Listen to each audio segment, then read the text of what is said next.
Well, I noticed that Cooper said don't block your beautiful face because, as you know, we've got Kurt Gidley here. Kurt, I brought you down here for the DNA test, mate. This is a nervous couple of days for me. Yeah. And we actually do have a swab test that Jack has brought in that we're going to get. We're going to get DNA. Funny you say that, boys. I've actually brought something in myself. Not a condom again. It's a bag. I mean, it's, hair follicles. So good. I had to take my wife, Brooke, this morning, who's a nurse. I said, listen, I might bring one of the specimen cups. Yeah. And she said, that's not going to work. I said, you're only going to test for chlamydia or drugs and alcohol. And I said, don't test it for any of those. Right, boys, swab up the nose. There we go. Just give a little swab of, you can go mouth or nose or an anus if you want. Or us. Doesn't matter. Again. And then Jack's going to fire this off. And then at the end of the potty, you're going to have the results for us, Jack? Yeah. Perfect. Perfect. That's going to be good. I give the hair follicles as well. We may. Yeah, I think put it all in. Yeah. I mean, a lot of people pull me up on the street around this this story. Do they? Yeah. I mean, since you went live on air with that phone call, the very honest phone call, mate, that you had to make. It's a tough. Do you get a lot? With your friend, alleged dad. Yeah. Well, that's those people that haven't seen it. Did a prank call on Matthew about probably 4 or 5 years ago, pretending because I was getting a lot of people commenting on my photos on Instagram and that being like, you look like a Gidley. So I was like, well, this is starting to catch legs. I'll run with this. And then prank dad saying that it was starting to get to me and then I genuinely was starting to believe it. Law of attraction. Yeah, mate. And then ever since we did, I was manifesting it. Ever since that, mate, even when I'd go to games, still do, like people, particularly up in Newcastle, people sledging me, just going, you're a Gidley, you're a Gidley. Similar like playing skills, like engine endurance too, didn't we? Well, yeah. Like we were, and pick me up if you think I'm wrong here, Matthew, but we were all, us Gidleys, we're all hard. We're all, the Johns brothers, like you guys out there passing the footy, flick pass and all that shit. But flamboyant. We were more roller sleeves, weren't we? Yeah. We worked hard. We grinded for everything that we got. Bread and butter footballers. Yeah, we really worked hard. As opposed to Joey, who's just butter and beer. I love by the way, your turn of phrase here was fantastic. The rumours are starting to catch legs. I think it's catch fire or grow legs. Did I put them together, did I? You did. Mixed metaphor, brother. Well, sometimes, yeah. My head's full of stuff. I'll explain to you what a metaphor is later on. I've got a sty. Should have spent more money on the school fees, seriously. I think I'm starting to get run down. I got a what do they call it? Like a sty? See that? Stress, that is. Is it stress? Stress related. Well, how you get rid of them? Got to do the gold. Rub gold. Yeah. Don't do that. It's brass. It's the one, that's their wedding ring. I did brass. It's easier to get off when I go to the nightclubs. Yeah, mine comes off for easy too. We won't go there. Yeah, okay. I think that's how you and Trish met, isn't it? Yeah. Look, it was great to cross paths with Trish back in the early days. I think I was 13 at the time. Don't worry. When we saw him up, when Gids and Trish just embraced upstairs and Trish walked back inside, it went quiet for a second and Kurt goes, Jesus, good to see an old flame again. Silent, just a singular tear just went down the cheek. You blokes I always ask this, Kurt, are you blokes had a night out? Because Cooper's... Not big one, I don't think. Recently? We went to the beaches. We set up top the beaches with Crowy. Yeah. Stephen Crow up there when I was in Newcastle about a month ago. The Crow boys. Yeah. Nice. Yeah, Kurt come down for a quiet beer and then didn't leave until the very early hours. And you had to you were working at the Knights game the next day. I was working the footy the next day. So was Crowy. Oh. Yes. You both had to host So he likes to put himself under pressure when he's emceeing and hosting gigs, but I like to be somewhat prepared and be less anxiety. My advice would have been don't worry about going to the game when hours can end. I think that was the day they played the Sharks too. It was too. It wasn't pretty. They got rolled. What are you up to now, Gids, for the people listening? Yeah, Coops, I'm in a national mining role for a company called Protect Group. So we recruit on board and deploy workforces in the mining and maintenance industry. So it's a good role. It's there's a lot of crossovers between working class, blue collar footy, rugby league, and mining. And given that the Knights, a lot of the sponsorships over the years have been mining companies that have sponsored the club. So, the relationships between us at ProTech and me and my role, it's been an enjoyable one. It was tough, that transition out of footy and trying to repurpose, where your life's heading, and you obviously want to, I'm committed and want to have success. So, I've been there for nearly 7 years now at ProTech. What'd you do initially?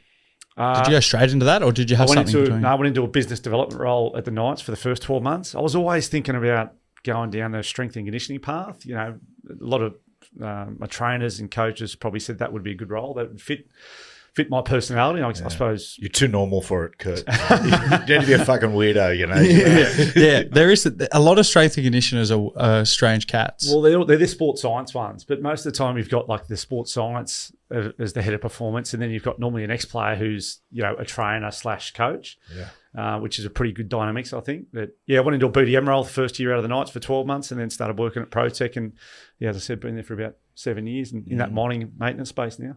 Yeah. And because your brother, your brother Matt Gidley. Talk about hard working. Yeah. He's what's he? He's with the McDonald's, right? He's got 3 now. 3. He's got 3 Maccas. And he's actually officially now Ronald McDonald. Well, it looks like he's tearing into a few Big Macs too. Although he did the high rocks on the weekend with Ryan Daggy, but no, he worked really hard to get into that. Matt was in that CEO role at the Knights for about 6 years, which was a bit of a roller coaster ride during the Tinkler days and Wayne, and then the NRL ended up owning the club again. So, but then between Matt and sort of Chief, who was chairman, they always wanted to get at the stage where West took over, and that happened. And financially, the club's in a really good spot. And Matt moved on to the Maccas franchise then.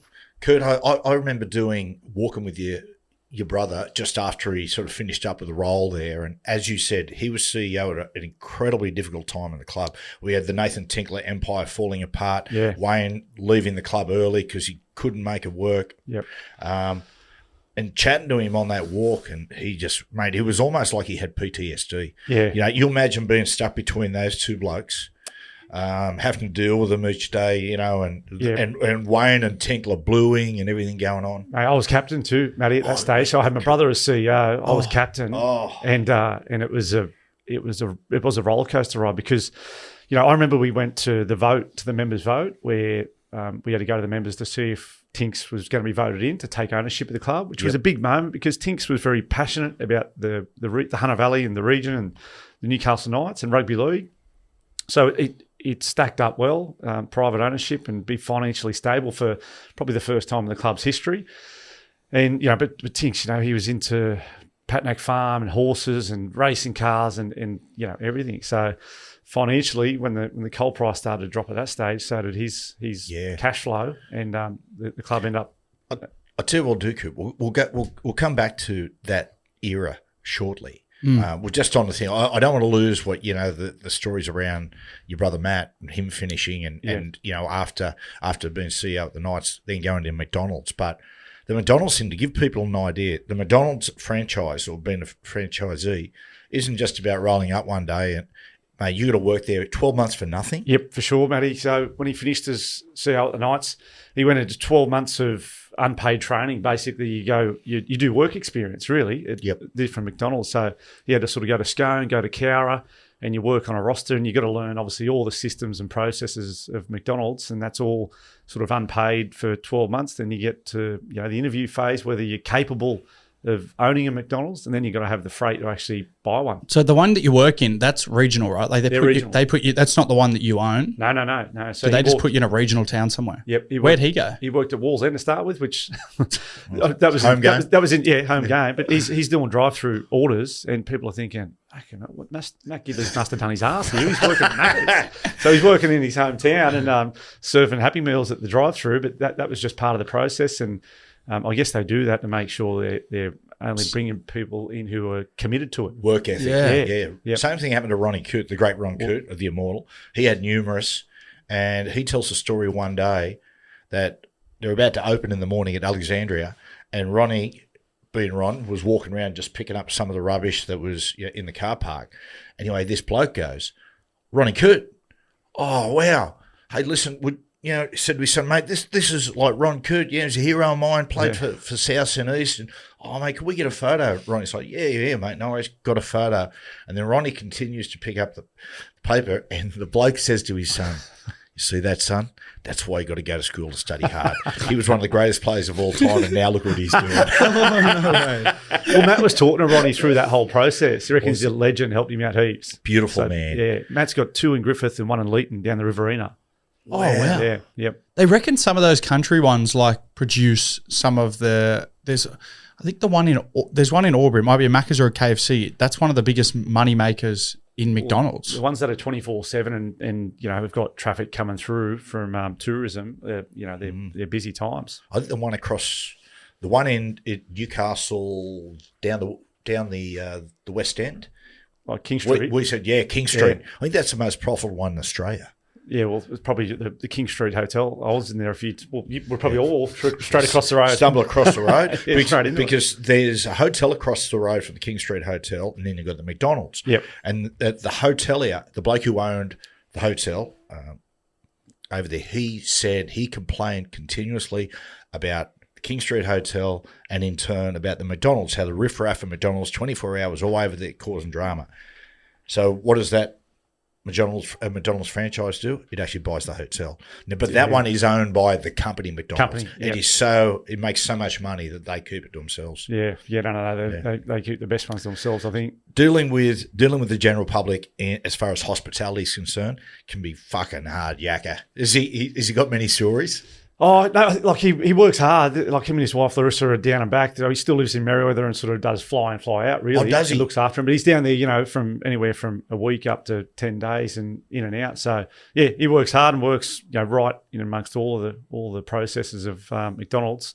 So, they've rolled their sleeves up and worked hard and reaping the rewards now. That's an incredible achievement. It says a lot about him, given the fact that, and I suppose we all do this when we go into rugby league. We have people say, what are you going to do when you retire from rugby league? And I'd say most people go, well, I'm going to retire, not realising when you get to that age, you're still a young man. Yeah. Yeah. Well, that's what I found, Matty. Like my last 12 months, I played at Warrington for 2 years, loved my time over at the Wire.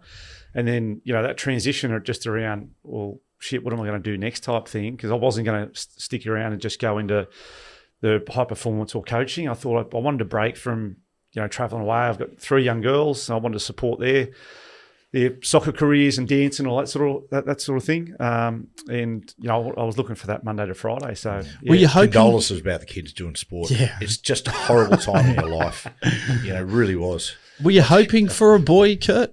Is that why you had 3? 3 girls. Well, I wasn't going for 4. I tell you that much. Yeah. I did have 4, but I've had obviously my boy first. Oh yeah. Of course. Sorry. Yeah. So, we'll get the results back. Boy. Yeah. True.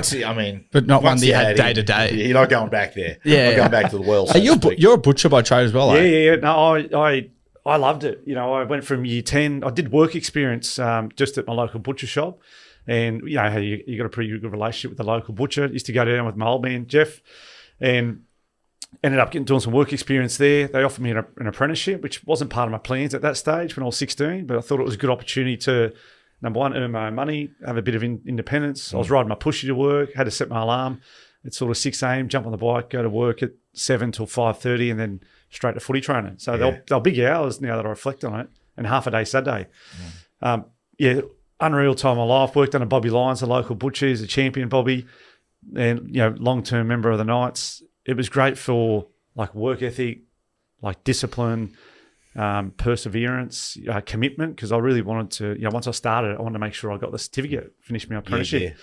So by the time I was in my 3rd year of my apprenticeship, my phone rang. Didn't ring much those days. And it was Michael Hagan. Hague said, Kurt, Hagues, mate, take the knives and apron off. I want you to make your debut Friday night footy. That's right. Man. So that was against St George, wasn't it? St George, August 2001. So that was a huge thrill, playing and debuting at home in front of my family and friends with my brother Matt, and with all the guys that I'd sort of looked up to during that back end of the 90s and early 2000s. So it doesn't matter what you do. When you've got a job, you've got to enjoy it. And I remember you saying at the time, as younger, and I said, "How you going with it?" And you said, "I love it." I said, "I just love stabbing and skinning things." Yeah, isn't that the first sign of like a serial killer as well? think it is. Well, I think it's probably the fifth sign, to be honest. If you got to the joint of stabbing and skinning, I think you're well on your way. Well, Rocky was a butcher, right? Or did they just let him? Rocky Balboa. Paulie was the butcher. He was the brother-in-law of Rocky.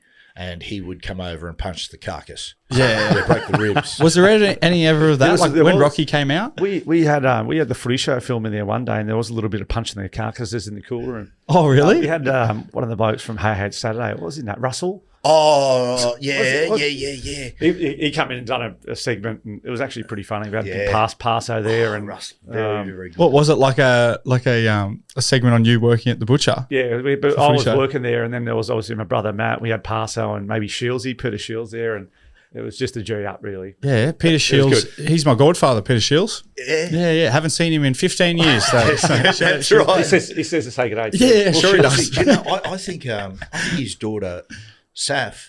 Yeah, netball. She's a gun. Yeah, basketball. Playing the college system in America. Yep. I think they're going over there pretty soon. Actually, I was with Shieldsy last week, knocking out a little training session. But he says he's been sending you money. Have you been getting that? No, I haven't been. He must be sending to the wrong bloke.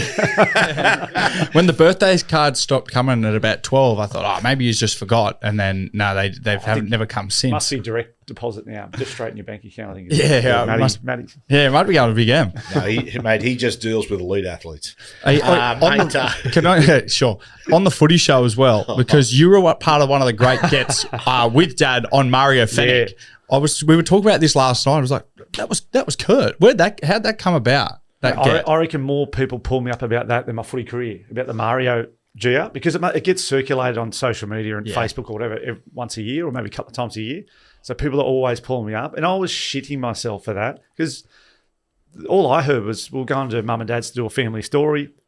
Dad's got some memorabilia up and that sort of thing, and Matt was going to be there, Mum and Dad, and just talk about Matt's career, my career, and Mum and Dad and that type of thing. So then we get there, the producer pulls me aside and goes, "Mate, just to let you know, we've got cameras set up in the bushes over here. We've got Matty waiting down the road here.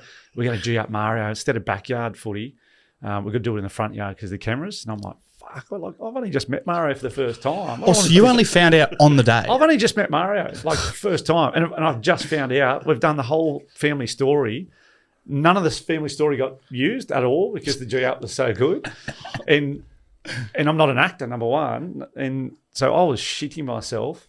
But it turned out, I had a hat on. I just pulled my hat down and just saw a cut. You very well. Oh, you did a good job because it looks like, of course, if you haven't seen it, go and find it. You fake it. You're playing front yard footy and you fake an ankle injury.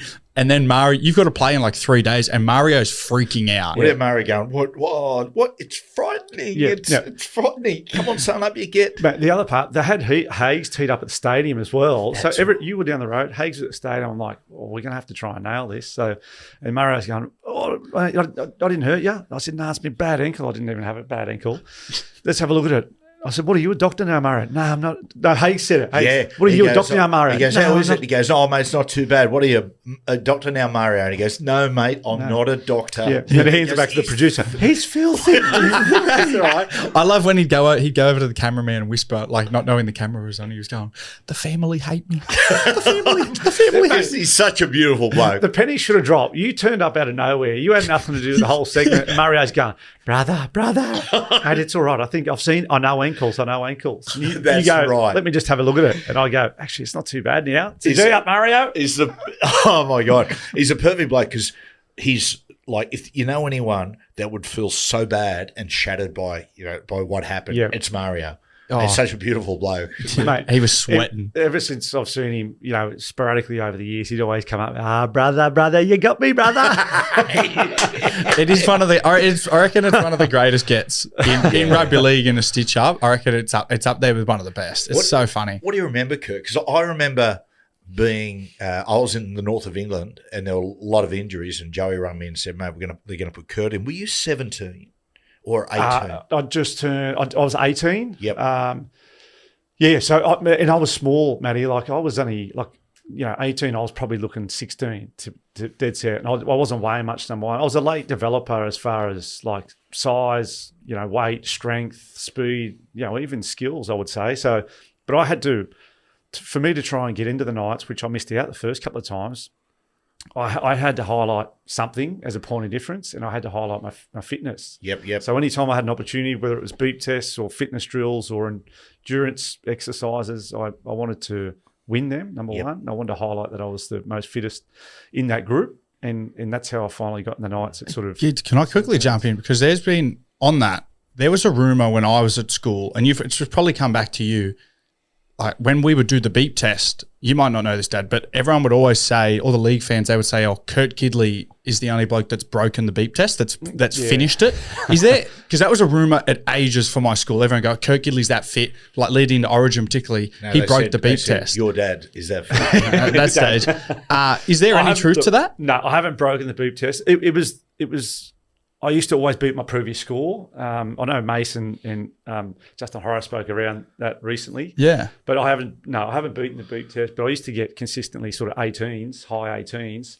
And again, that was a personal goal that I always try and beat my previous one. And I remember when I first came into sort of grade, playing reserve grade 01 and then debuted, but Robbie O was known as the fittest guy in the club, and Robbie O was super fit, and I loved Robbie O and looked up to him when I was sort of coming through that fullback role. And Robbie O was the fittest guy, so I thought if he'd have been fine with you beating him. He doesn't hold a grudge, Rob. Yeah, he would have hated. Was there a bit of like when a young bloke comes in and they're winning all the fitness? You know, it's different if it's an older bloke. Everyone goes, oh, whatever. But you're kind of making the older blokes look bad. Did the boys get off you at the start? Well, yeah, I don't think Robbie was a big fan of someone coming in and beating him at that stage. But look, he did. Robbie helped me a lot out with just fullback work in catching techniques and where to be defensively. So we had a pretty good relationship, and he was good fun off the field, Robbie O. So I don't know if he was a big fan of me. It's funny how times change, because I remember like playing under 21s, and we had a young reserve grade side and whatnot. And you'd start to train. We'd train as a club, and so there'd be all the halves, playmakers, halves and hookers over there, and you're training as a group, not just with your own. And mate, the old blokes would grab you and say, "You fucking listen here, don't you fucking break the pack. You just stay there, right?" Yeah. They warn you. Yeah, I think there was there was definitely that, Matty. Like you had to stay as a group. Like those club days were some of my best memories, especially because they have Saturday mornings. Jersey Fleet, reserve grade, first grade, and they'd mix the teams up, with variety. So it might be blue team, red team, green team, orange team. So it was the first taste of training with guys who were reserve grade and first grade, and getting a taste of the intensity, the aggression in those competitive games, whether it was just short side games.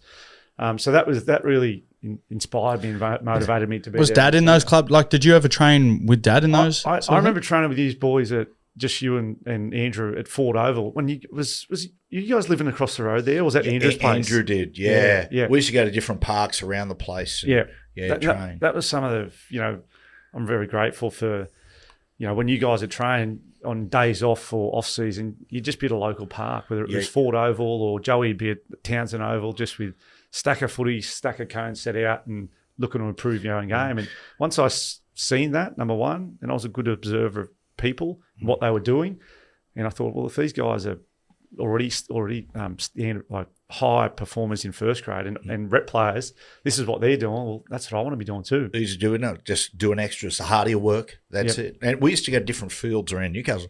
Ones that would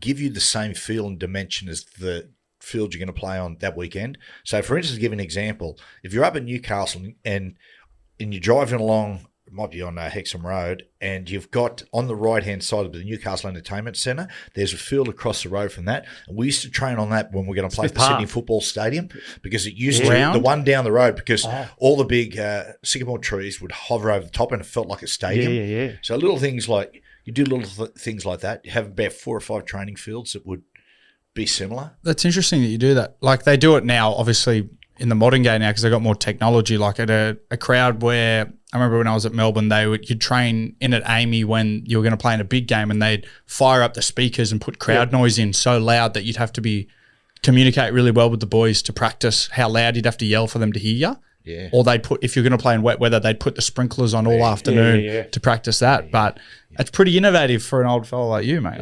Mate, we talk about innovative. We had Brian Smith there from about 07 for a few years. Oh, God. Oh, Lord. Look, Smithy brought some real professionalism to the club at that stage that we needed, and even through our pathways. But he was always trying to think outside the box, as you know. Yeah. We were training game day on away games. There was one game, I was in Origin camp watching the boys, I remember. They played in Brisbane, got beat by 70. They went from the hotel game day, went and found a local park, got stuck in traffic. We're getting, this is game day, preparing for the day, strapping on the bus to get back to the hotel, quickly grab your bag, straight to the game, got pumped by 70. That's a nightmare. You know who else? You know who did that quite until recently? Rugby league fans will know this. The Ipswich Jets, who play up in the Queensland Cup, they're pretty famous for they just take risks on everything. They only kick short off kickoffs. They chip and chase every play. Like they offload. Like they just do the craziest stuff. Walker Brothers, they're like the Harlem Globetrotters of rugby league. And you'd see them there, like they would do their captain's run like an hour before kickoff, or like 2 hours on the morning of the game. So they'd be doing that. They'd do a light warm up, but then like the morning of the game, we'd be walking down and have a coffee, and you'd see the team you're about to play just warming up, and their training on game day I don't know about was that. Just them like flick passing and chip and chasing. They were so hard to play against though. Yeah. On Smithy, and you're right, and I will say this, Smithy gets judged unfairly, I think, on the length and breadth of his coaching career. The fact he hasn't won a competition, but he did with certain clubs like, he took St George to the 92-93 grand final with a side that was a long way off the strength of the Brisbane Broncos, and a lot of that was in his innovation. Jason Stevens tells me a story. It might have been 1994, and they've gone to Brookvale Oval, and they've got to beat Manly. Manly are playing really good at the time, but they're confident. Anyway, Smithy brings in a bloke just before the game to give a bit of a motivational talk to the players, literally we were about to go out. Now, this guy ended up getting done for corruption. He's basically a con man. Anyway, as they're about to go out, the guy pulls a stereo system out and just goes, boom, put the cassette in and starts playing Bon Jovi, Living on a Prayer. So as they're walking out, Steve, I said, there was a great feeling in the sheds. Smithy grabs Steve and goes, something really special is going to happen today. They got beat 60-4, I think it was. Sometimes you just don't know. Yeah. Oh, that is so good. So, Kurt, on that debut, when you played, what do you remember from it? Oh, probably the intensity of the game, Matty. Much more physical. Like reserve grade was a good taste because I was playing against men for the first time. That was genuine reserve grade where I was playing guys who had either been dropped back from first grade or returning from injury. So reserve grade in 01 was an awesome year, and I was playing with some first graders. But that night, I remember my halves partner debuted, James Wynn. Winnie and I got promoted to first grade. Joey definitely didn't get dropped. He was out injured, I think, at that stage. He had a bad injury for quite a while. Yeah. Yep. So Winnie and I debuted that night. We got dusted. Unfortunately, I threw an intercept and was straight back to reserve grade. At least you hit the mark. Were you playing with your brother, Bart? Yeah, no, I was playing with Matt. There was Hughesy, Beds, like guys like Simo, BK, Paso. So I was very lucky and grateful to come through like that era of early 2000s because it was a great team. Most of those guys were local juniors too. Couple of recruits like BK from the outside, Paso. Right. But yeah, it was a great era as far as still old school, but learnt lots. It's really funny you see a handover from semi-professionalism to professionalism. Yeah. So you would probably sit at that bridge for sure.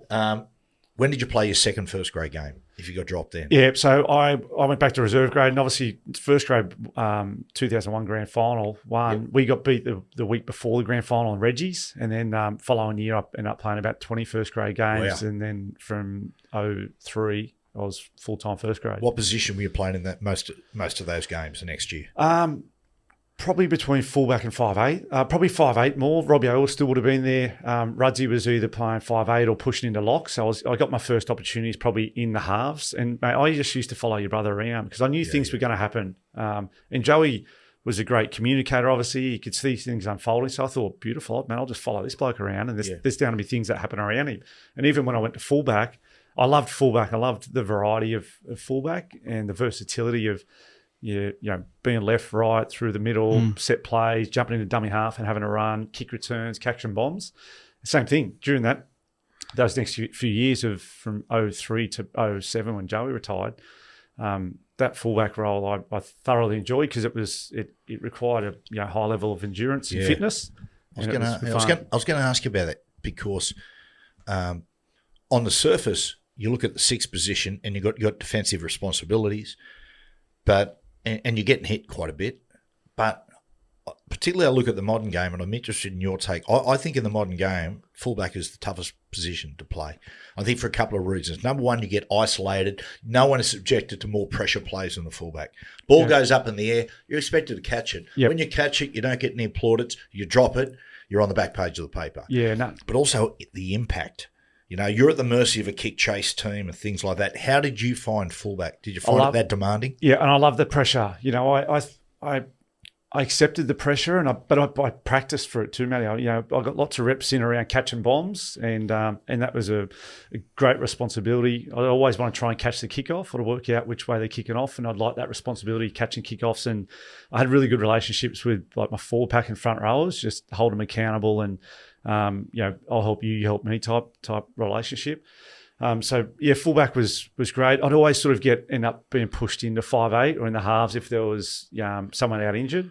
So I had lots of taste of 5'8" and fullback. Fullback being my probably preferred, and even the back end of my career, even at Warrington, I was probably playing more 5'8" than fullback, just to look after my legs a bit better. Yep. And I loved the responsibility of defending three-man. You've got to have a really good relationship with your back rower and your centre and your winger, and you've got to be confident and believe in your defensive pattern and make a call, especially on your line. Yeah. And I kind of thrived on that type of responsibility. That's right, because the three, and a lot of people don't realise, he's the chief of the defence on that edge out wide. You're talking about it going outside in or making a call to slide. Yep. It's a big responsibility. Yep, and you've got to back yourself and you've got to have the boys on board. And I think, fitness was my best attribute. I would say communication was probably my second biggest asset because during fatigue, that's the most important part in attack and defence, but certainly defensively, you got to talk, and you've got to have your back rower on board.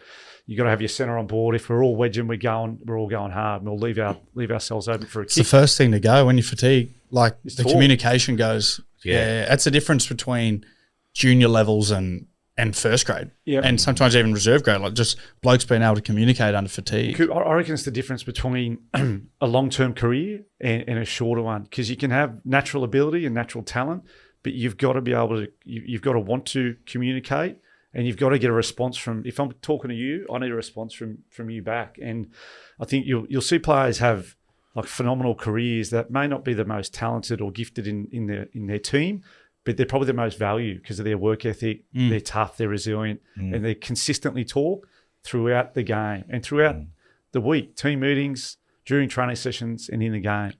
Isn't it an underrated skill, because we always put the emphasis on speed, with the emphasis on strength, emphasis on endurance, and the smarts. But the ability to communicate is so important. And I say to young playmakers sometimes, the day before the game, I want you to walk down the park. I want you to walk through your play, but I want to hear, you should be hearing yourself talk openly and clearly, like when you're under pressure, because it's like this. If you're going to get up and do a 30-minute speech, or let's say it's an 80-minute game, 80-minute speech to, 1,000 people, and just in business, would you practice that the day before? Yeah. Of course you would. Yeah. Well, you think about rugby league, you should be down there. You should be finding your voice. And if you are not a good communicator, go and learn how to communicate. Yeah. Matty, I'd be catching bombs just with no one else in the park but the halfback or a coach. And I'd be calling my name, catching the bombs with no one else around, because I wanted to practice communicating to myself. And I'll tell you what that did. It gives you belief in catching the footy. So if I'm talking to myself, mine, I got it. Like I believe in the catch. Yep. And if there's no communication, number one, whether the winger's catching it, I'm catching it, the other winger, that's uncertainty. But just by talking to myself, it sends a message to myself, my teammates, and the opposition that I've got this. I remember Dad and Joey, one of the best sort of lessons when Jack and I were young, where they go down to the park and throw cones out, and you'd practice as in witches' hats. We'd smoke cones, smoke crack. Well, when Joey was there, but throwing cones out and practicing, like, if you're trying to communicate to your fullback, to sit on or to punch a hole outside that player, even though he's not here, just almost you're actually practicing how you word your sentence to communicate it to him, like I'm getting to him, punch outside him, hit the hole outside him, so that in the heat of the moment, it's not just that you're saying it, but it's like the directness and the clear communication of what you're saying, so he knows exactly what you're going to do. Yeah, for sure. I reckon, communication in those moments super important, but even just around scrums and breakdowns of plays, like just trying to mess with the other team's heads psychologically around, we're feeling up, we're feeling fit, we've got these poise, and just little moments like that where you can over-communicate confidently just could send a message to the other team. Charles Darwin used to say at the time, what separated man from chimps? Our ability to communicate. Exactly, mate. Exactly. Charles Darwin, he hadn't played a game of first grade in his life, Gids. So, Ben Darwin played Union, of course. Yeah, no relation. No relation. No. Back to Joey for a sec, because like you said, you're a young player coming in playing 5'8" and fullback with probably one of the greatest players of all time, someone that you probably were watching and idolising. And he's also known for being quite testy, quite demanding on his players. Were there any yarns, or did he give you a fair spray back in the day when you were young? Oh, mate, everyone got a spray. Benzie was getting footies thrown back at him, if they weren't on the mark. So, Joey had a really high expectation on himself for sure, but everyone else. And he used to get frustrated probably because he could see things unfolding before everyone else, which was part of that frustration. But if you weren't on the mark and you weren't hitting the hole that he was after or putting the balls where they needed to be, then he'd give you a fair spray. So I think he could blast. Yeah, I think Justin Ryder got told to actually get off the field at one stage because he couldn't catch a bomb at that stage. But, how is the Knight Rider going? I don't know.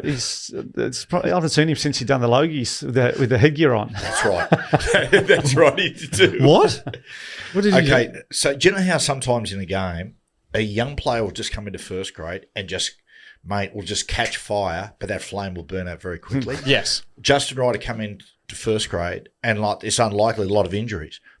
And he was the people's champion because he was only really short, wasn't particularly fast and everything, but, mate, just caught fire for about a month.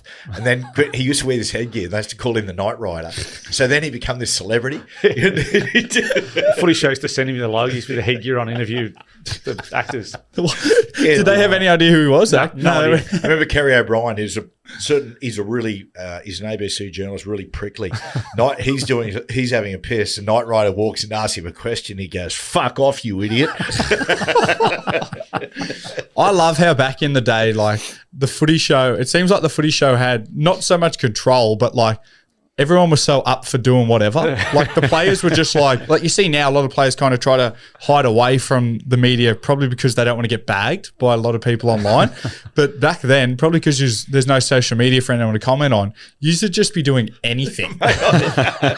There was some pretty loose stuff going on. You pull a microphone out, people would come running towards you, like Americans. Yeah. Like back in the day when you do Reg Reagan street talks, it's like people would you would bring the strangest creatures from all over Australia to come out and want to get in front of it. They come out of shops, they come out of churches, they come out of crack dens, they just come pouring out of it. Week 4. Yes. Using the Good Day products. How are you feeling? Feeling great, mate. Feeling great. Look at me, I'm flying. You got the pythons out? Mate, I've got the training gear on. I trained this morning and Still got it on?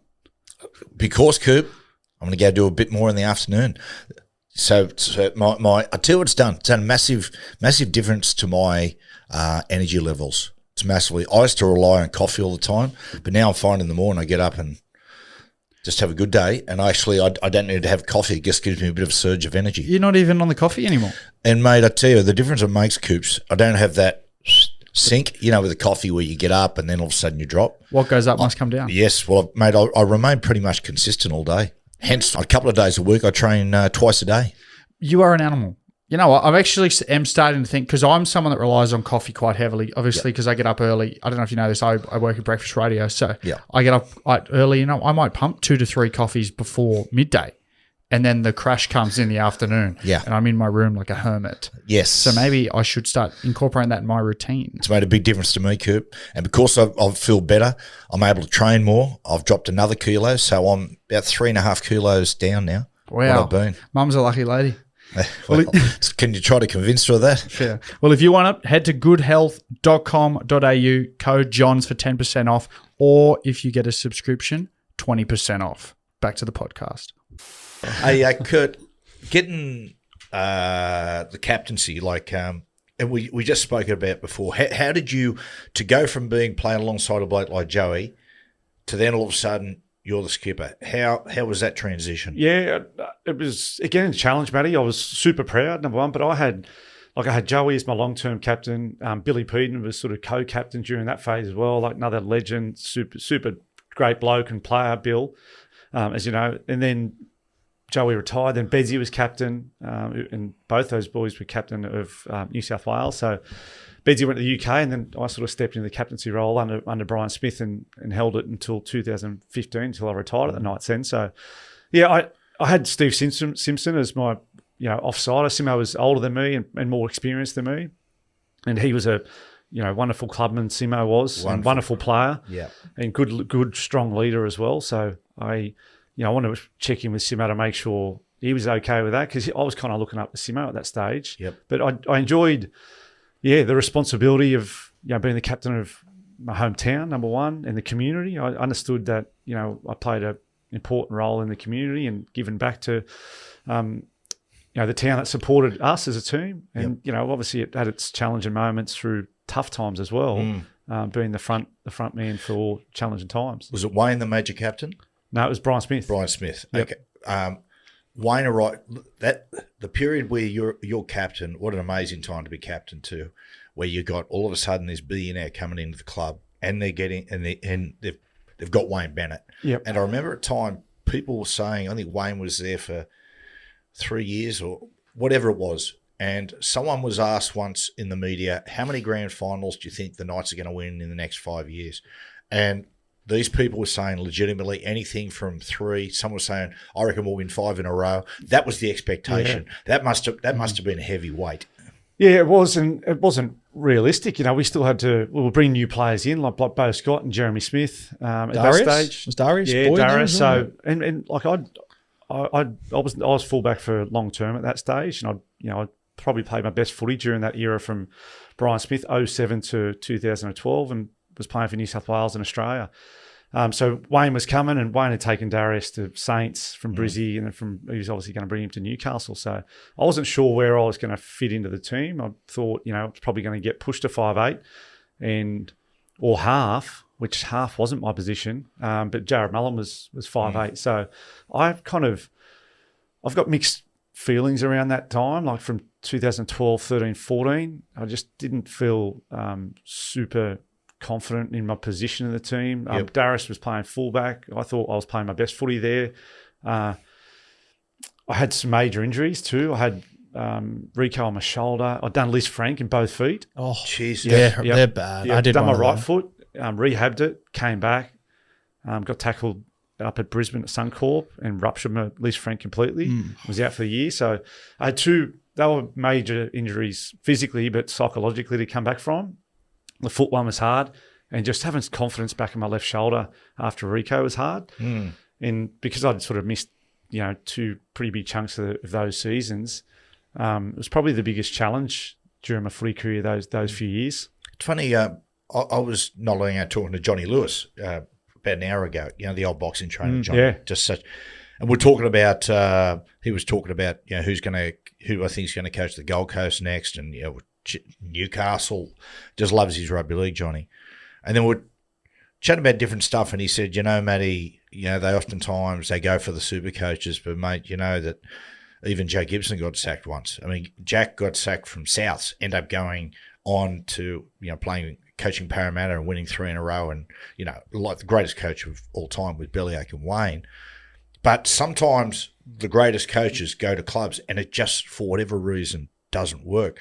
Why, like with Wayne, why didn't it work? Wayne left when he still had a year to go, but he put his hands up and just said, I can't make this work. Yeah, which is pretty what do you disappointing think? to hear. I don't know. I felt the first introduction to Wayne and his team, like it was a big shift in staff, number one. Sort of Wayne came to Newcastle, brought all his staff, and I remember the first meeting, it was like everything he's had done previously is fucking not working and rubbish. And I didn't think that was very respectful for the town and the team, because there were certain staff members in the club, doctors, for example, and team managers and that type of thing that were well respected in our club, in our community. And I didn't think they got off to a great start, showing respect to the history of the club. Yep. And that shifted over that first year. The second year actually was a pretty good year. Yeah. We beat Melbourne at Melbourne first semi, and then went to Sydney Footy Stadium. Bedsy's last ever game got knocked out by Hargraves. That's right. Oh, yeah. That's right. Remember that? So that was kind of the dagger to the heart. Like our spiritual leader KO'd in the first few minutes, and got beaten that second round of semi-finals. So the second year was, I would say, a successful one. Yep. The last one, fucking really hard. Like Tinks was going under. Wayne had already announced he's not sticking around for his last year of his deal, and Alex McKinnon broke his neck. Oh, fuck. Yeah. So Fuck. again, I was... And is your brother CEO still at Matt's this point? CEO, Oh. I'm captain, and I just felt like emotionally, I reckon it was the hardest year for me as captain. Alex McKinnon- and our team, in our town. Were you out on the field when the Alex McKinnon incident happened? No, I was playing hooker, and I was off on the sideline at that stage, and like it broke our heart that year, like because there was just a lot of shit going on off the field, and then Alex's injury happened, and Side never recovered off that. no. I don't know if that was that was the year we beat Melbourne after the bell, and that was a game where You kicked the goal from the sideline. yeah, but that was the end moment, but like that was a game where I just thought like our fans were really supporting us. They understood how tough we were going through that year, Alex's injury, and that's the best times when the Knights fans are super loyal. Like during the tough times, 05, we got wooden spoon. We're getting like 22,000 of the game. Yeah, it's incredible. And that year, they understood and they recognised that we needed support. And that Melbourne game, we had to give him something back.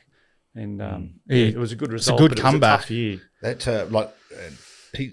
That Alex talks openly about it, about the injury. I can't remember where I was, but I remember words starting to filter through during that game that, hey, this is bad.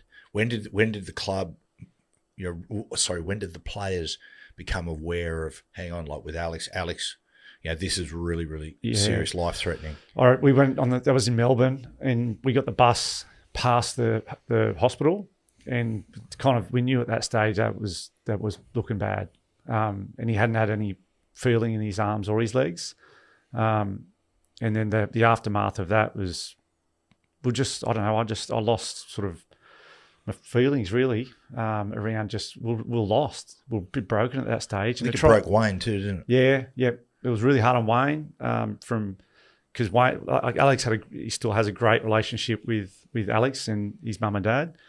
He brought him to Newcastle, and it was tough on Wayne. It was tough on Matt as CEO. Chief was chairman, I think, at that stage. And you think about like getting yourself up to games physically and mentally. Oh, that's a roller coaster ride in itself. So just trying to get yourself up to play footy again and compete for the rest of the year. That was a real challenge. I can only imagine. Private ownership private ownership can be fantastic for a club. Most time it is. They bring money, and often they're very smart people. They'll bring know-how, etc., etc. But it is fraught with danger in the fact that a person can take a club and all of a sudden make it their own kingdom, or attempt to make it their own kingdom. Yep.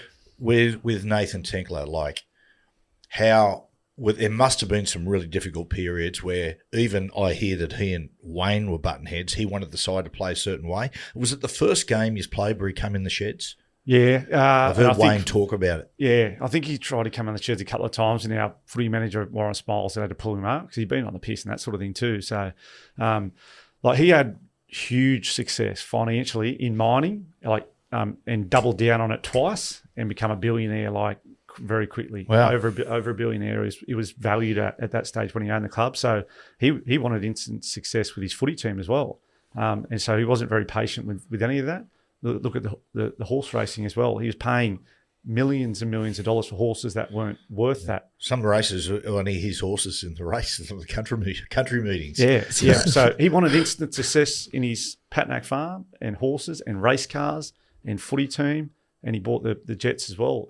So he was very passionate and meant well because he wanted to support the town and the teams that he loved. But he wanted success instantly, and he got frustrated with that. Did he address the side much? No, he didn't address the side much. I wouldn't say he came in during those. No, he didn't come in and address the team before the game, during the game. He'd be around, but the occasional text message got floated out though.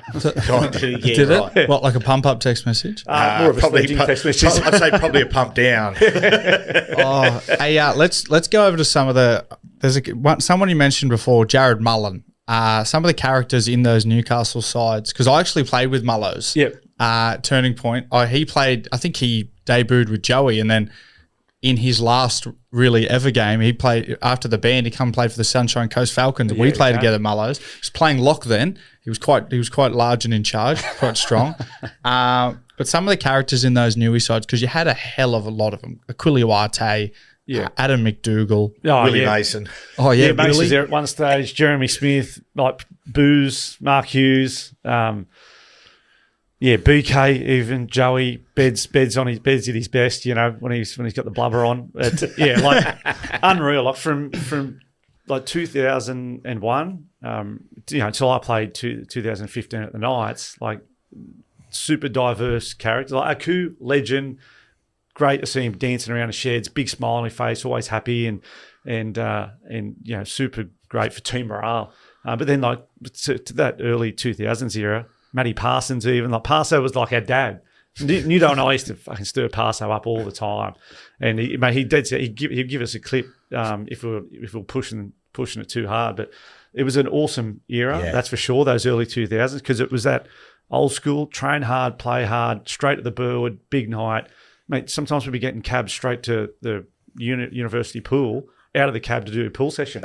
Recovery. Yeah, recovery. Daniel Abraham, Luke Quigley. Quigs, pretty boy Quigley.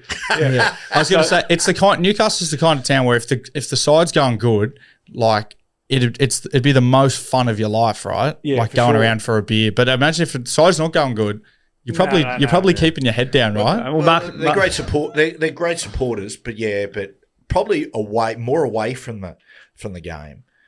They'll let you know about it. Yeah, for sure. And it's a very Newcastle thing to do. Like good working class towns. It's a little bit like, if Coop, if you've won 10 in a row and you're firing officer, you walk past a building site and they'll go, "Fucking Johns, who do you think you are, mate?" Strutting around. Oh, really? There's a loss around the corner. That sort of stuff. But even when they'd pull you up, mate. Geez, you weren't real good on the weekend there, mate. I know, mate. I know. Sorry. We'll try and improve next week. My pop was the best, mate. Like my pop, he worked at BHP for his whole life, and I taught from my teenage years right through till I retired. Pop was just super on us. You know, buddy, good on the weekend there, mate. Were you? Geez, you need to work on your defence.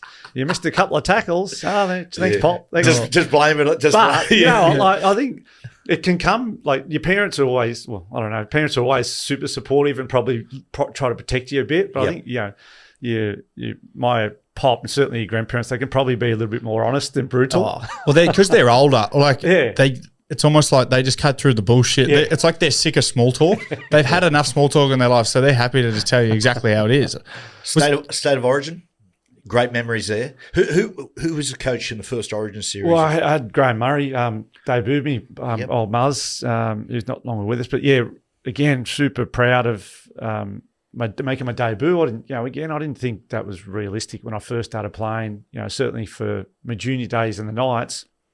But, I got picked for country. Belly picked me for country versus city. Yep. Madge was assistant coach. Had Sticky as well during that. And then, Graham Murray provided my Sky Blue debut, 07. And then I was with Belly. How old are you there? When you met your debut? Like mid-20s. Oh, yeah, right. Yeah, mid-20s, 24, maybe something like that. And then, the following year. So I'd only been captain for half a year at Newcastle. Bedsy had gone to the UK. And then Craig Bellamy made me captain of New South Wales. What was that? What was that? I got like really proud of representing Sky Blue sort of 12 times and was captain 5 times. And, Belly was the one who selected me amongst all the players that we were playing with on those games to be captain. So, but, I got mixed emotions around my time at Origin. We come through obviously a pretty dominant Queensland era. Most of the Australian team was the Queensland team. There was me, utility on the bench. There was Gal, Birdie, and Louis as the back rowers in the Australian team. And that it? And the rest of the team were Queensland. So that's a fair indication of, on that, it's interesting. That first 2007 series, and I'd worked with Billy Ake before, so I knew sort of about Billy Ake's intensity. Yep. And I'd dealt with it and seen how he worked with the players. But I'd also seen how people like Cameron Smith and Billy Slater could diffuse a bit of that and how they took it. Whereas he goes into a team, no one's barely been coached by Craig Bellamy before. And I remember before the game running into Joey, and Joey was one of the assistants, and he was ashen-faced.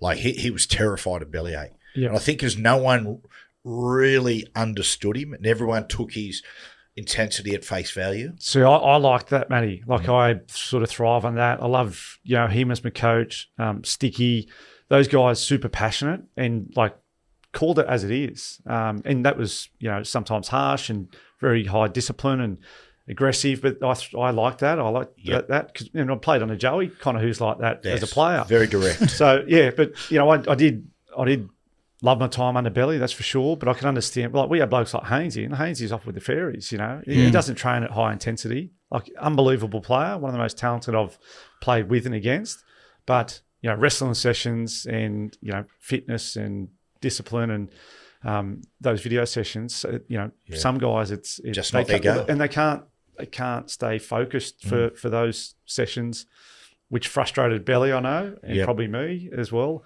But I enjoyed that type of coaching style. Yep. So because the most famous part of probably your captaincy, right, is your bellyache puts you to the bench, but you stayed as captain. Yep. And I remember at the time it was quite a big thing going, so they've put Kurt on the bench, but he's skipper. What were the conversations you and Craig Bellamy had around I remember it pretty clearly, really. I mean, the captain from the bench, it was a C next to my name on the team sheet when I was on the bench. Hainsey was on fire that year, 09, I think it was. And like he was unbelievable. So I was fullback for game one. I think it was just game one. And we were bringing Hainsey off the wing for these black sets because we wanted to get him involved. And Joey said, we need more involvement from Hainsey. We can't just leave him out on the wing. So we needed to bring him into the middle. And that was working well because it was dangerous. But inevitably, I knew and Belly knew, and the pressure from the outside was probably Hainsey needs to play fullback. And I was all, we want to win the game, number one. We need the best player in the best position. So, for game, I don't know whether it was 2 or 3, Belly come and spoke to me about pushing me to bench and bringing Hainsey to fullback. And I'm like, yeah, sweet, let's get the best team out there. And he said, well, mate, I still want you as captain because you're only going to start 15, 20 minutes on the bench, then you're coming on for the rest of the game. And I'm like, I don't know, is it going to bring a bit of pressure and just be another headline? But he was pretty firm on, didn't want to take the captaincy off me and wanted my leadership, in 2 meetings and training sessions and during the game for that 60 minutes. So it become more of a headline than probably what we needed at that stage. Yep. And in hindsight, it just became a distraction, I guess. Right. But I'm not going to challenge one of the best coaches in the game. Yeah. I'm very honoured to be captain and for Craig to keep me as captain. Yeah. Well, and he's right. You're on there after 15 minutes. It's just the nature of State of Origin, isn't it? Yeah, for sure. Is that anything that happens, that could happen at club level. You're night's captain, but you're going to start from the bench. It might be a byline. But when you're New South Wales State of Origin captain, you start from the bench, it just explodes. And like we had Trent Barrett in camp for that one, and Baz was a great leader and 5 or so years older than me, played State of Origin, played for Australia. So his leadership was awesome in camp, team meetings. So Baz led the team out, and I don't know, we didn't make too much of a fuss of it internally, but obviously they drawing it. It's almost one of the things though, similar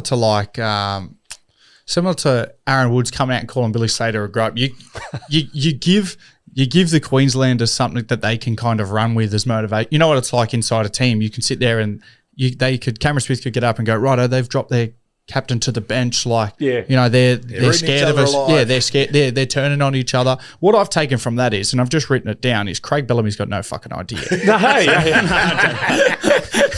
You're a disgrace. It's not going to work. He will never be an elite coach. No, I love my time with Billy, for sure. Now, the other big moment, Coop, you want to talk about? Oh, yes. Okay. So another big one in State of Origin, right? I can't remember exactly what happened in the game. I remember it was quite a fiery State of Origin game. A couple blokes got sent off. And Was it Queensland. Brett White that hit? Yeah, Brett White knocked out Steve Price in Price's last of Origin. That's right. That's right. Yeah, yeah. And it was, Yeah. yeah. And did someone get tackled or something? Well, they won the first two games, so we were going to Suncorp, and we wanted to play well. We wanted to kind of ruin their party, win the game, and obviously, there's still a bit of pride still in New South Wales. So that was kind of our game plan. It was obviously a big crowd up there, and yeah, it was Stephen Price's last ever Origin game, which I think had been announced. And one-on-one stink, we dominated too that game and beat them pretty convincingly. And one-on-one stink broke out between Whitey and Pricey, and it was all one-on-one, thrashing, and then Whitey gets one straight on his chin, completely KO'd him. But just as he's hit him, Trent Waterhouse come flying in, and it looked like that house might have been third in and KO'd him as well. Oh, that's right. That's So right. He kicked, yeah. like he fucking kicked off big time, because Whitey was licking his lips on the big screen, had blood coming, smile, licking his lips. We had, I think it was Justin Paul, did he grab him by the jumper and drop him? Yeah. Remember? Yes. That's so It was something, yeah. that was all on the big screen. The crowd is going bananas, and so are the Queensland blokes. So Hodges, Thaiday, Milesy. So it kicked off big time. House got 10 in the bin. And then I'm at fullback, probably 30 metres away from we're in attack about 20 metres away. And I'm seeing the penalties going to go to them. House, sin bin. And I'm like, fuck, this is on again here. So I thought they're getting the penalty. And I can see Smithy talking to Lockie and Lockie back. And I'm like, well, they're going to give us the ball here, which is probably fair enough. And I've since heard it was a miscommunication. Smithy's tapped it. I'm 40 metres away. I've had nothing to do with the scrap. You're also like the nicest. You're also like the nicest guy. I'm 89. Come on, let's shoot Bambi. I'm 89 kilo tops, and had a fair relationship with the Queensland blokes in the Australian camp. And I'm like, fuck, they're going to kick the fucking bomb to me here. All right, rightio. Fuck yous, let's go. So I thought, number one, I need to catch the bomb. It's a big crowd. I don't want to embarrass myself. I've got to just think my technique as I'm hearing 13 Queenslanders just screaming like stampede coming down at me, and it's going to kick off again. And I remember my old man used to always say before I used to play, elbows up, what you're breathing. Basically, get your fucking elbows up and protect your head. And I thought, that's what I need to do here, and they're coming hard. So I caught the ball, returned it, and there was just head highs, and I'm at the bottom of the pack. I think I had hold of Thurston or someone just to keep everyone close, and it was just the chaos on top of me. And then just all kick off again, more scraps and more sin bins, and that was the end of the game. My favourite thing of that, I remember, so all the Blues boys came in to help you. And poor Benny Cray, probably the biggest moment He'll he'll be really remembered. appreciate you bringing this up again. by the Sorry, way. Benny. Sorry, Benny Cray. He's not dead. Don't look at the sky, brother. No, he's dead to me. He runs over and gives Justin Hodges a shove. And then Justin Hodges comes after him, and Benny Craig must have just been on instinct, starts running backwards and runs behind the post. But the footage of it, mate, poor bloke, he got hammered for ages for it. Oh, So man. what was the miscommunication? So were they supposed to kick it? I played Kangaroos with those boys at the back end of that year, and they come up and apologised and said, "Oh mate, Lockie was telling me to give the ball back to you. It's like tap it, Smithy, and just roll it to them, and then let them play the ball, and then we'll kick off on them now." And Smithy's going, "Yeah, sweet, I'll give the ball back." Tapped it and bombed it to me. He's going, oh no, hang on, okay, play on. Have they come up? Yeah, you've said they've apologised. And I think someone sent me a podcast, maybe Lockie and Thurston were on, they were like, nah, it wasn't meant to go to Gids. Gids, we got on good with Gids, and he's the smallest guy on the New South Wales team. And anyway, we sorted it out. Amazing moment. Your memories playing for Australia? All those great memories. Loved it, Matty. I didn't think it was realistic, as a younger fellow, even when I first started playing first grade, to play for Australia. My old man used to wake me and my brothers up when Kangaroo tours were on, which you guys would have been playing in. So we'd be up at 3 or 4 a.m. in the family lounge room watching, Sticky and Freddie and Mal during that era. A great memory as a kid. I remember singing the national anthem. So we debuted there was like 6 of us, I think, like all debuted in Wellington against New Zealand. Like me, Israel, Birdie. That's right. Cooper Cronk. That's right. It's the one where Gaz gets knocked out really bad. Yep. Stevie Matter. So I come on and play centre like early. So I was utility for all but one game for Australia, and the only time I'd get on was if someone got injured early. Tatey done his knee once. Gaz got KO'd. So I'd be on first half sometimes, which is, I've got good game time, but unfortunately it was at the cost of someone else. So we had 5 or 6 blokes debuting. Ronnie Palmer's our head trainer. Ronnie, legend for team morale and just fun and enjoyment. Great guy. So Ronnie goes, no, we got 5 blokes debuting. So in the team room after dinner one night, we're going to make sure we know the national anthem. And we'd sung it as a kid at school, but it wasn't the coolest thing to do. So we all stood around and sung the national anthem like half a dozen times to make sure we all knew it and sung it passionately. And I'll never forget that. Ronnie got us doing that. And, to sing the national anthem before the game, arm in arm, wearing the green and gold, like it was amazing. Amazing, and should be still the pinnacle of the game. Yeah, it's just a fact at the moment that State of Origin is so big that it has become the pinnacle. But still, I maintain international football representing your country should be the pinnacle. Yeah, for sure. Definitely. I think emotionally, it definitely is the intensity of Origin, the biggest stage is definitely Origin, but representing your country for all those guys who are now playing for Pacific Nations is super proud. It's good. It's good to see that, because obviously back when you guys played, particularly against New Zealand and England, those tests were brutal, and it was competitive.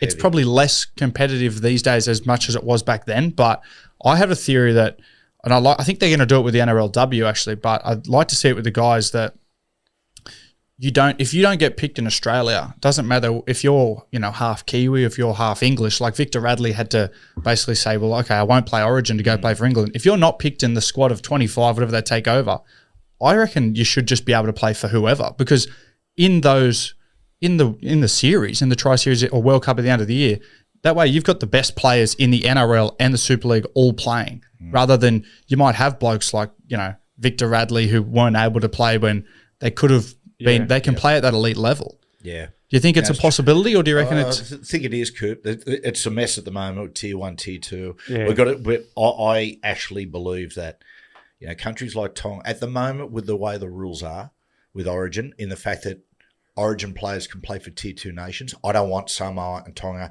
hopping out of Tier 2. Yeah. I want them to stay at the moment because players should be able to play. Should be able to play for those. For their nations like that, their Pacific nations. I think it's really, really important.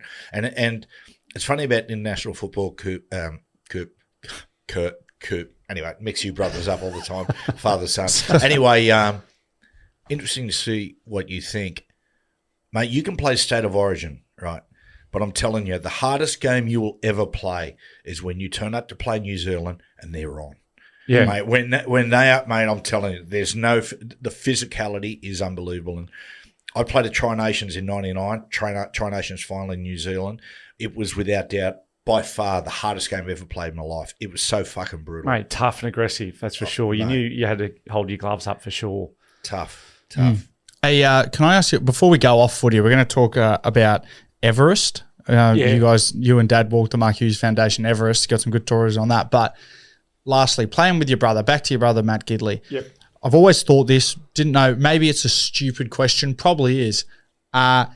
Following Matthew and Andrew, the Johns brothers, right? And the Rudders and the Kamulis. Sure. But following you guys, because it's a rare thing to play with your brother anyway. In first grade, it's a rare thing to play against your brother. Yep. Rare thing to have brothers in the NRL. For you guys to play for your hometown, Newcastle, but to follow, Matthew and Andrew, is that a high pressure sort of thing? Like, is that something that preyed on you guys a little bit? Do you remember junior footy? I guess there was some comparisons whether you're playing like Matt and did you only get a start because your brother, that type of thing. But we were different players. Like Matt was a 5'8" to start with, then pushed to centre. And I was a different player to Matt. Matt was more naturally skillful for sure than me. Like his footwork and that flick pass. We had a great combination with all his wingers, Carney, Tamana, Dukes. You've had an impact when they name something after Gidley you. Flick. Still to this day, if someone does that reverse flick, they always go to Gidley. Mate, he had the wingers bamboozled. They'd either stay out and he'd go himself or they bite in and he'd just flick it. And he had great wingers that could just finish.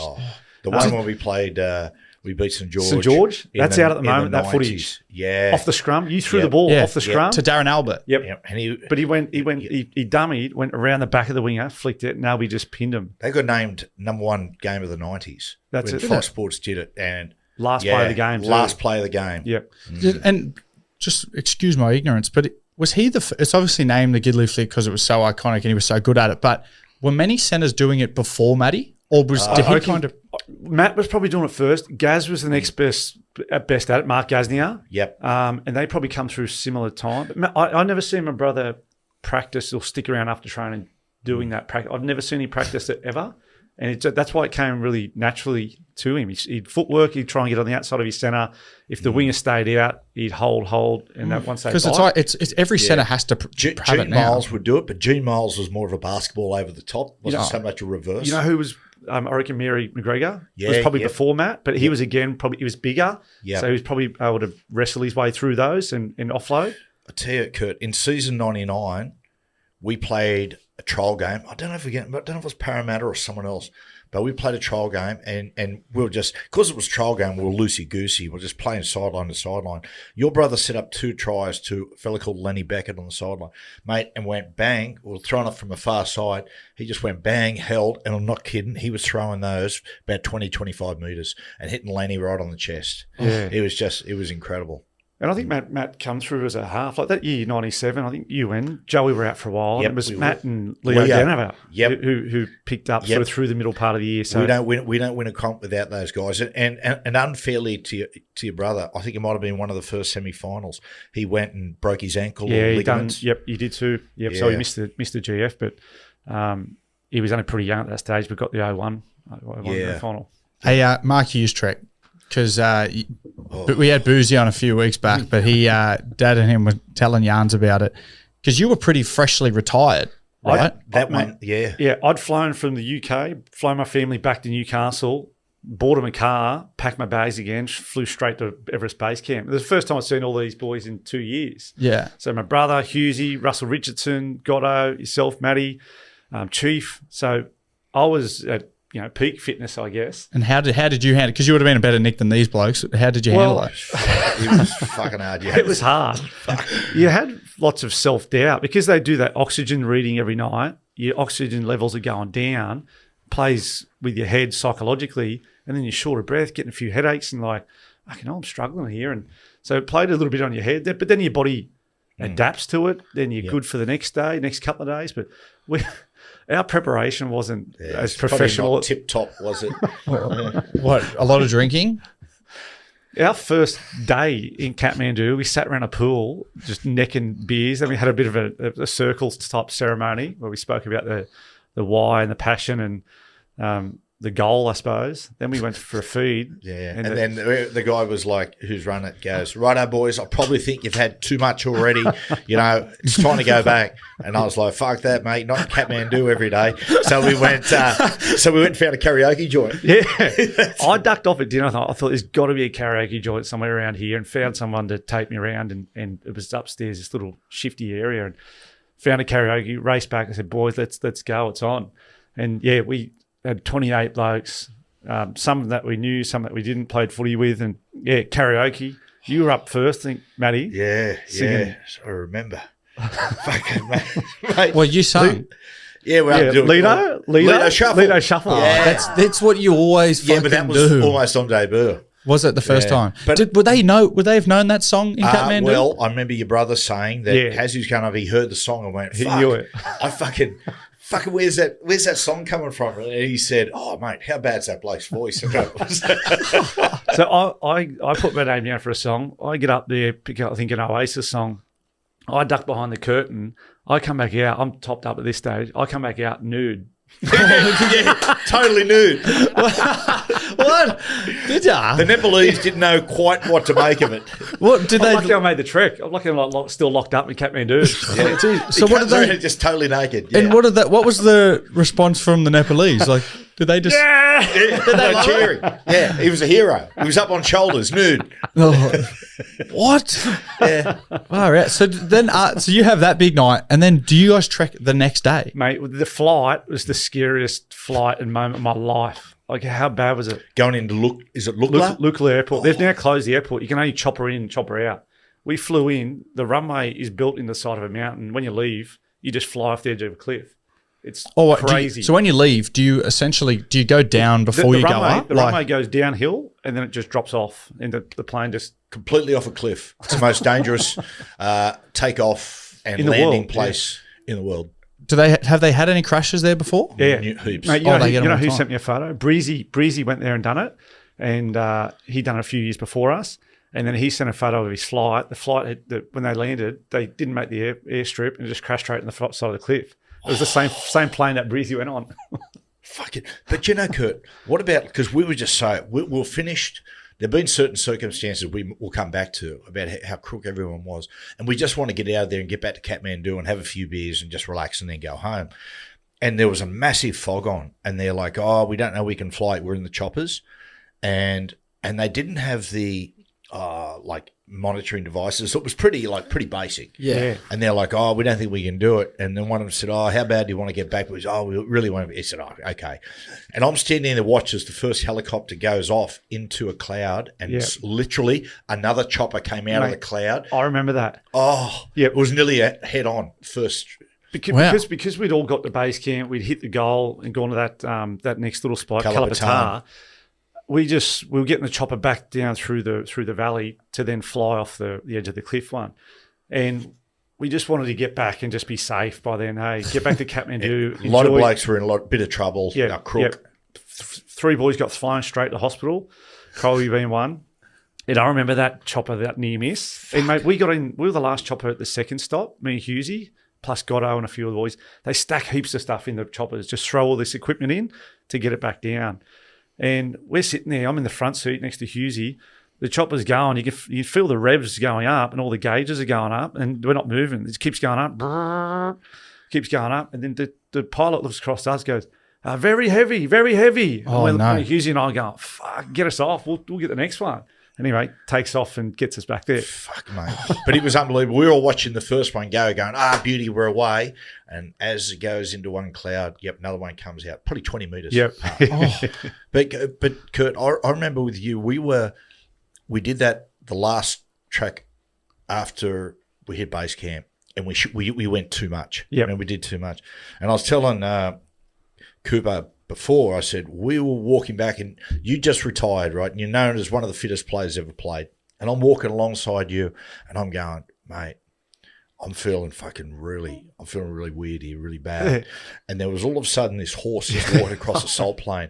And it's like a ghost horse. And I go, am I fucking hallucinating? And I looked to you, and you're fucked. And then behind us, a couple of boys started pissing themselves. Oh. And that's when we went back and went, mate, there's some trouble. I remember that moment. Afoot. We didn't know whether the horse was real. Like we were down, we were flat, altitude was hitting us, and we'd hit the goal. So, we were just emotionally, we were starting to drop. And it was just barren area. And this white horse was just sort of walking next to us, just cruising. We're like, is that real? So they have wild horses up there? Yeah. Yeah. And then we went into the tea house, and we're sort of relaxing and having a beer or two. Then all of a sudden, one of the boys drops, starts vomiting, and then he just collapses. And Crowie passes. I actually go, shit, I haven't seen Crow for a little bit. I run back to the room. Crowie's sound asleep. But you go, no, you've got to get him up. Dragged him up. They took him into the tea house, put him on oxygen because he was so low. All night. We started in Kathmandu with our oxygen or whatever it is. They prick your blood? No. They put the reading on your hand like when you go to the hospital. It was a 98, 99. Crowie was down to 50 on that final night. Yeah. So he was in big trouble. And then remember our final hurrah back at Kathmandu? We're out, chicken wings, beers. Crowie's in hospital. We're ringing him. That's salt in the wound. So when you finally got back, did you have a massive night? Yeah. Like, did you just rip in? Yeah, we sure did. And I imagine the food would have been good, right? Like food was good at that little area, wasn't it? Mate, Kathmandu is an amazing city. You're going along, and it's just like.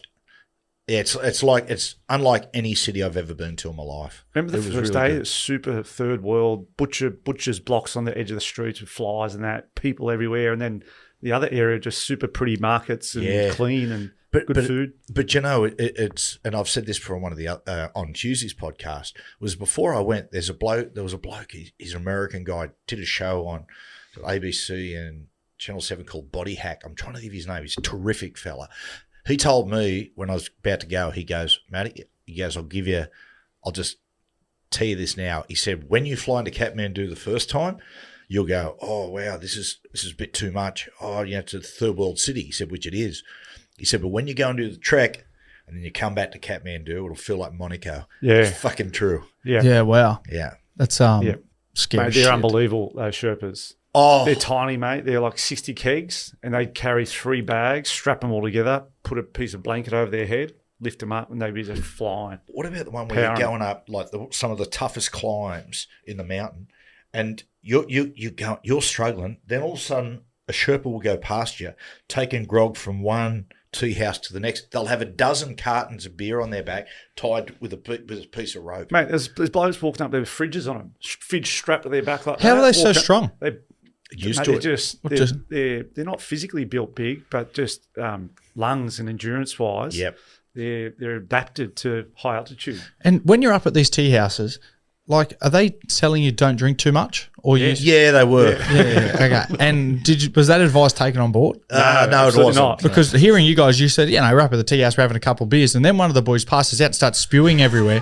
Probably think, like, is that a mix between the altitude, the oxygen, and the amount of grog you're drinking? Mate, Crowley come in on the back of like a 3-day bender as well. He's no hydration, then got the shits, and didn't have any of the tablets that you put in for like to purify your water.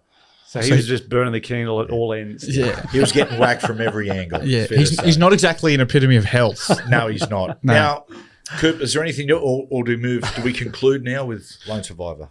Go Lone Survivor. Go on.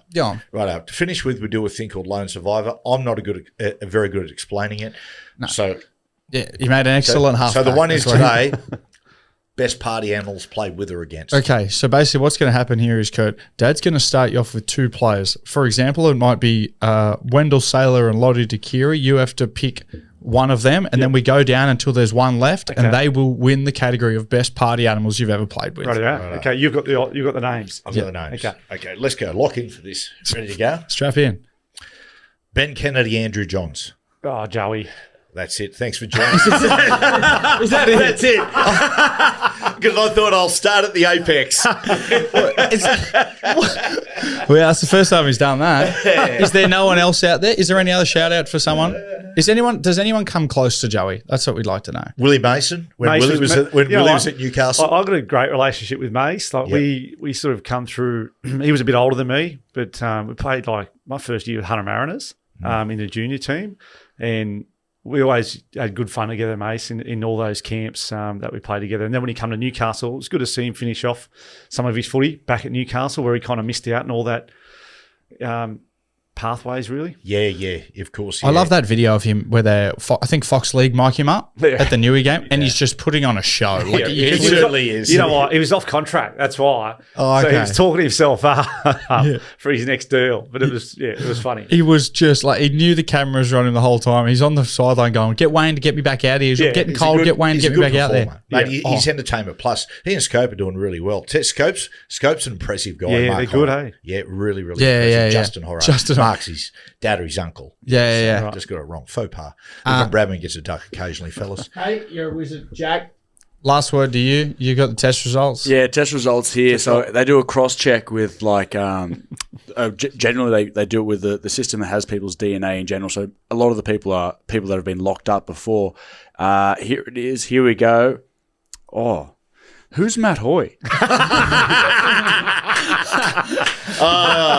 Just a former drug-taking surfer. Former?